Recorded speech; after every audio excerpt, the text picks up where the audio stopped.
नमस्कार विद्यार्थी मित्रांनो, मी आसिफ शेख, स्पर्धा मित्र अकॅडमी धाराशिव। आजचा आपला एक करंटचा जो विषय आहे तो म्हणजे आरटीआय अधिनियम जो लागू झाला होता महाराष्ट्रामध्ये। आरटीआय अधिनियम लागू झाला होता 12 जून 2026 ला। 12 जून 2026 ला तो सरकारला स्थगित करावा लागला। ठीक आहे, तर याच्या संबंधी आपल्याला या ठिकाणी जाणून घ्यायचं आहे। ठीक आहे, 12 जून 2026 ला नवीन आरटीआय अधिनियम म्हणजे माहिती अधिकार कायद्यासंबंधी जो अधिनियम लागू झाला होता तो अधिनियम स्थगित करावा लागला।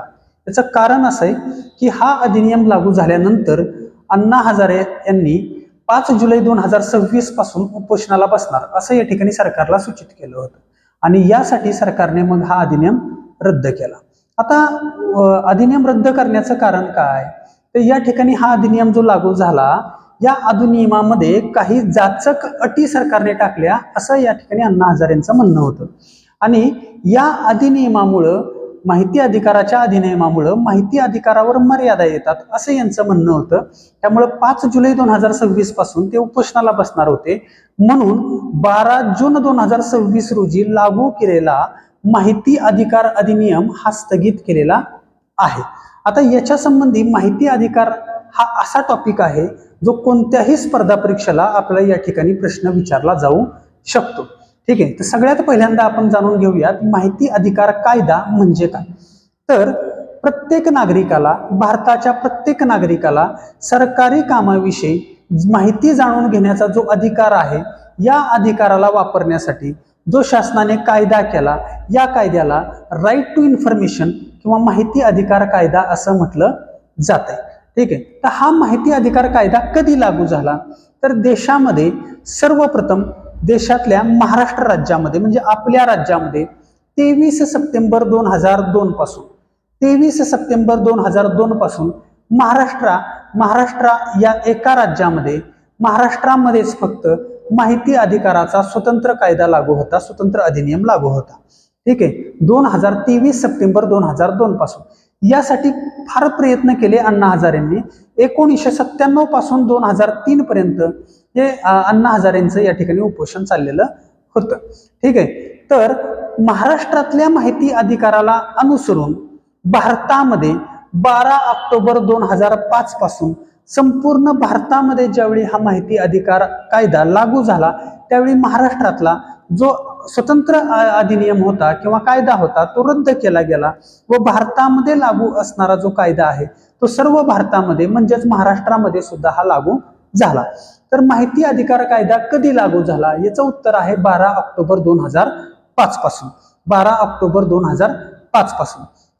आता या माहिती अधिकार कायद्या अंतर्गत माहिती मिळवण्यासाठी कोण अर्ज करू शकतो, तर प्रत्येक नागरिक माहिती मिळवण्यासाठी हा अर्ज करू शकतो। या नागरिकाने अर्ज केली आणि ती सामान्य माहिती असेल तर 30 दिवसामध्ये नागरिकाला माहिती दिली जाते। जर या माहितीमध्ये जीवाला धोका निर्माण झालेला आहे अशा संदर्भामध्ये अशा स्वरूपाची माहिती याच्याशी संबंधित माहिती जर पाहिजे असेल तर अशी माहिती 48 तासांच्या आत सरकारला या ठिकाणी द्यावी लागते असा हा नियम आहे। तरी सुद्धा काही माहिती ही सामान्य नागरिकांना मिळत नाही माहिती अधिकार कायद्या अंतर्गत। अशी कोणती माहिती असते, तर राष्ट्रीय सुरक्षेसंबंधीची काही माहिती असेल, काही प्रकरणे किंवा काही माहिती न्यायालयाने प्रलंबित किंवा स्थगित करून ठेवलेली असेल, सरकारची काही गुपितं असतील, ठीक आहे, संबंधित कामासंबंधी किंवा या ठिकाणी मिलिटरी संबंधी, आर्मी संबंधी काही माहिती असेल तर अशी माहिती अधिकार कायद्याअंतर्गत आपल्याला मागवता येत नाही आणि मागवली तरी ती आपल्याला मिळत नाही। मग या माहिती अधिकार कायदा जो देशामध्ये लागू झाला याचं फलित काय, हे कशामुळे लागू झाला, तर याचा मुख्य उद्देश होता या ठिकाणी कारभारामध्ये पारदर्शकता आणणे, सरकारला उत्तरदायी बनवणे, संपूर्ण नागरिकांचा, सर्व नागरिकांचा सरकारच्या प्रशासनामध्ये सहभाग वाढवणे आणि भ्रष्टाचार थांबवणे असे अनेक उद्देश डोळ्यासमोर ठेवून हा माहिती अधिकार कायदा 12 ऑक्टोबर 2005 मध्ये भारतातील सर्व राज्यांमध्ये या ठिकाणी लागू केला आणि तो महाराष्ट्रामध्ये सुद्धा लागू झाला। देशात कधी लागू झाला आणि महाराष्ट्रात कधी लागू झाला, दोघांची तारीख एक 12 ऑक्टोबर 2005। पण तत्पूर्वी मी सांगितल्याप्रमाणे महाराष्ट्रामध्ये स्वतंत्र माहिती अधिकार अधिनियम या ठिकाणी लागू होता, तो 23 सप्टेंबर 2002 पासून ते 11 ऑक्टोबर 2005 पर्यंत चालला असं आपण म्हणू शकतो. ठीक आहे. आता याच्या संबंधीची जी दुरुस्ती आहे, याच्या संबंधीचा जो अधिनियम आहे, सुरुवातीला सांगितल्याप्रमाणे 12 जून 2026 म्हणजे मागच्या महिन्यामध्ये हा अधिनियम या ठिकाणी सरकारने आणला होता आणि तो लागू केला होता. अण्णा हजारेंनी या ठिकाणी उपोषण केल्यामुळं हा अधिनियम काय केला, स्थगित करण्यात आला. तर हा अधिनियम का स्थगित केला, तर अण्णा हजारेंच्या मते माहिती अधिकारासंबंधी या ठिकाणी मर्यादा येत आहेत, माहिती अधिकार कायद्यामध्ये मर्यादा येत आहेत असं त्यांचं म्हणणं होतं. आता याच्या संबंधी या अधिनियमामध्ये बाबी काय होत्या, तर पूर्वी माहिती अधिकार अर्ज जो आहे हा अर्ज बीपीएल लोक असतील, बिलो पॉवर्टी लाईन म्हणजे थोडक्यामध्ये गरीब लोक असतील, तर यांना विनाशुल्क करता येत होता आणि बाकीच्यांना 10 रुपये फी होती.